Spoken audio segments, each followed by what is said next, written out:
you know how hard it was for MacArthur to meet the Japanese emperor? The Japanese prime minister told him, no handshakes, no direct eye contact, don't step on his shadow, don't stand to his left, and definitely no photos. With all these rules, MacArthur had no choice but to agree. On September 27, 1945, to keep things quiet, Emperor Hirohito secretly took a black car to the U.S. command headquarters to meet MacArthur. It was their first meeting, and the first time Hirohito had left the palace in nearly 20 years to visit a foreigner. When they finally faced each other, Hirohito broke protocol and bowed to MacArthur. To MacArthur, the emperor didn't seem so divine after all. MacArthur reached out his hand, ready to break the rules. Hirohito hesitated for a second, but eventually set aside his royal pride and shook hands. The Japanese officials in the back panicked. MacArthur had completely broken tradition. Then Hirohito motioned with his hand, basically telling them to shut up. MacArthur invited him to have some tea and even took a photo together. The Japanese officials feared the photo would damage the emperor's image, but at that point, they had no say. The U.S. deliberately published the photo to shatter the public's belief that the emperor was some kind of living god.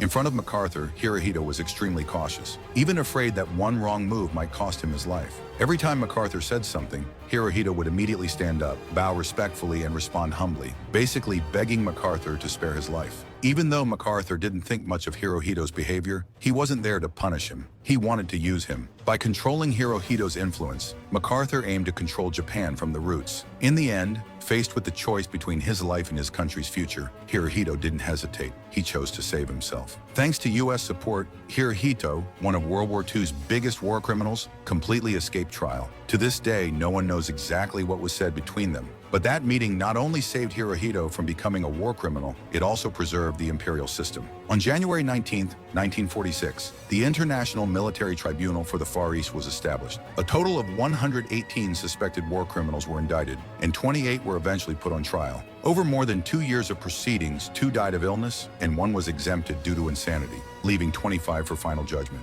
7 were sentenced to death, 16 received life sentences, and 2 got fixed-term sentences. In the end, apart from the 7 who were executed, the others who were sentenced to life imprisonment were later released, and none of them were truly held accountable.